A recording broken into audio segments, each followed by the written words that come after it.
माझ्या सर्व लाडक्या ताईंला श्री स्वामी समर्थ. तर सकाळचे वाजले होते 4. सगळी का अंधारच होता बघा. इकडं शेळ्यांचं झाडून पण झालं होतं आणि लई थंडी वाजती म्हणून शेळ्या अशा बाहेरच बांधल्या, बाहेरच्या गोठ्यामध्ये बांधलेल्या होत्या.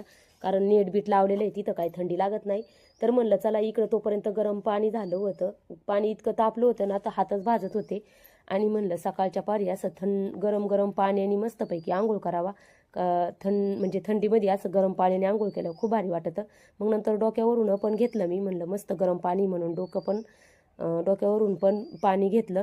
तर म्हणलं चला आता चहा ठेवा. चहा ठेवायला चहा पावडरच संपलेली होती. मी काल बाजारामध्ये भरली होती, पण दादानी तो पुडा कुठं ठेवला होता चहा पावडरचा तोच मला सापडत नव्हता.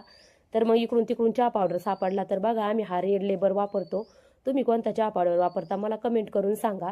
तर मग म्हणलं चला इकडं ह्या वालाच्या शेंगा बाबांनी रात्री निसल्या होत्या.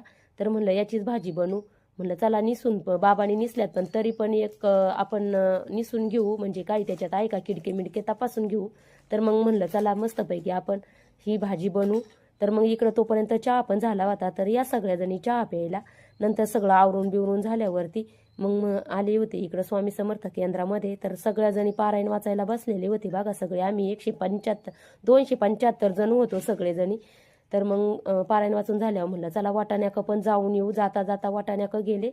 तर वाटाणा खूप वाळून गेलेला होता बघा. इकडं पाणी भरायचं होतं त्याला आणि कुठं मुडं फुल पण निघायला लागलं होतं.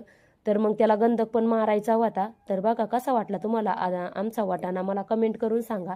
तर चला कसा वाटला आजचा mini blog, like share comment आणि सबस्क्राईब नक्की करा. तर चला भेटू आपण नंतरच्या मिनी ब्लॉगमध्ये. तोपर्यंत बाय बाय आणि सर्वांना श्री स्वामी समर्थ.